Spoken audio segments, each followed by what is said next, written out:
আসসালামু আলাইকুম বন্ধুরা, কেমন আছেন আপনারা সবাই? আশা করি খুব ভালো আছেন। শখের রান্না এবং বিউটি টিপসে আপনাদেরকে স্বাগতম। তো আগের দিন আপনাদেরকে আলু পনিরের তরকারি বানানো দেখিয়েছি, তো আজকে আপনাদেরকে দেখাবো সবজি পনির বানানো। তো চলুন বন্ধুরা, সবজি পনির বানানোটা আমরা শুরু করি। সবজি পনির বানানোর জন্য এখানে আমি আলু কুচি করে নিয়ে নিয়েছি, পটল কুচি করে নিয়ে নিয়েছি, পনির নিয়ে নিয়েছি। সবজিগুলো আমার এখানে ধোয়া হয়ে গিয়েছে। তো এখানে আমি কড়াইতে সাদা তেল গরম করতে দিয়ে দিয়েছি সবজিগুলো আর পনিরগুলো ভাজার জন্য। তো এখানে আমি পরিমাণ মতো নুন দিয়ে দিচ্ছি, সামান্য হলুদ দিয়ে দিচ্ছি, সামান্য জিরের গুঁড়ো দিয়ে দিচ্ছি, মরিচের গুঁড়ো দিয়ে দিচ্ছি। এবার আমি এগুলোকে মাখিয়ে নিচ্ছি।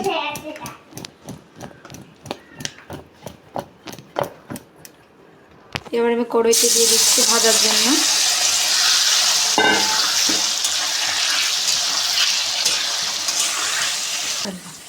একসঙ্গে আমি আলু পটলগুলোকেও ভেজে নিব। তো একসঙ্গে আমি ভেজে নেওয়ার জন্য আমি নুন দিয়ে দিচ্ছি হালকা, যতটুকু লাগবে। হলুদ দিয়ে দিচ্ছি, একদম ভালো করে এটাকে মাখিয়ে নিচ্ছি।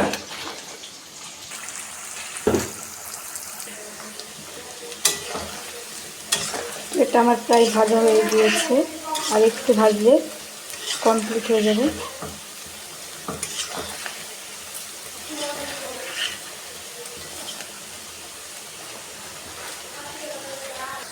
তো এবার আমার এটা পুরোই ভাজা হয়ে গিয়েছে, এবার আমি এটাকে তুলে নেব। এটাকে আমি এবার তুলে নিচ্ছি। তো একইভাবে আমি এখানে আলু পটলগুলোও দিয়ে দিচ্ছি।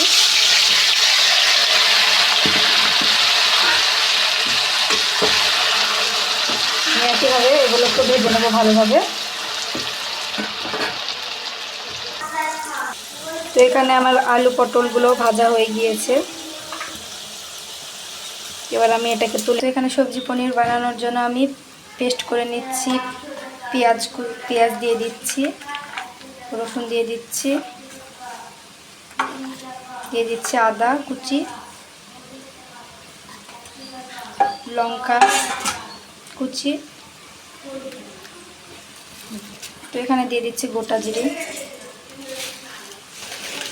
এখানে আমি এটা পেস্ট করে নেব। তো এখানে আমার সবগুলো পেস্ট হয়ে গিয়েছে। আমি এবার দিয়ে দিচ্ছি কালো জিরা,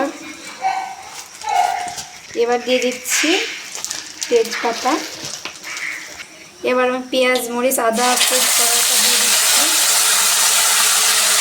তো এখানে আমি সামান্য নুন দিয়ে দিচ্ছি পরিমাণ মতো, হলুদ দিয়ে দিচ্ছি 1 চা চামচ। এবার আমি কষিয়ে নিই। এবার এখানে আমি দিয়ে দিচ্ছি লঙ্কার গুঁড়ো। এবার এখানে ভেজে রাখা আলু পটল পনিরগুলো আমি কড়াইতে দিয়ে দিচ্ছি।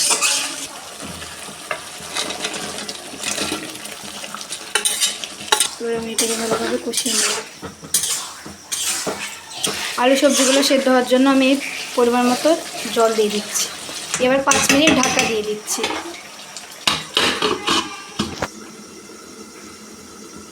5 মিনিট পর আমি ঢাকনাটাকে সরিয়ে, অনেক সুন্দর কালার এসেছে।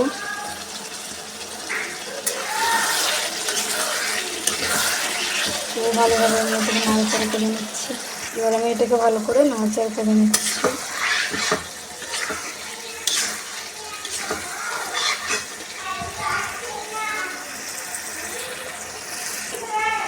তো এখানে আমার আলুটা সেদ্ধ হয়ে গিয়েছে।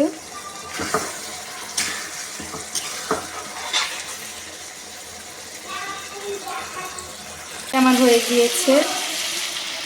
তো এখানে আমি সামান্য পরিমাণ জল দিয়ে দিচ্ছি।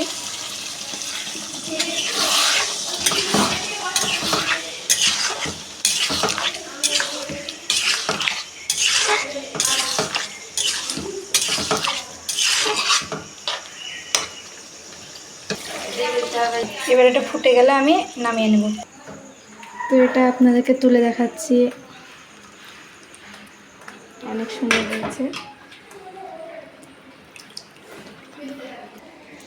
তো তো এটা আপনারা রুটির সঙ্গে কিংবা ভাতের সঙ্গে, পরোটার সঙ্গে আপনারা পরিবেশন করতে পারেন। এটা আপনারা বাড়িতে ট্রাই করতে পারেন। ভিডিওটি ভালো লাগলে একটি লাইক করবেন, চ্যানেলটিকে সাবস্ক্রাইব করবেন, আমাদের পাশে থাকবেন। ভালো থাকবেন, সুস্থ থাকবেন। আমাদের এই ভিডিওটি পুরোটা দেখার জন্য ধন্যবাদ বন্ধুরা।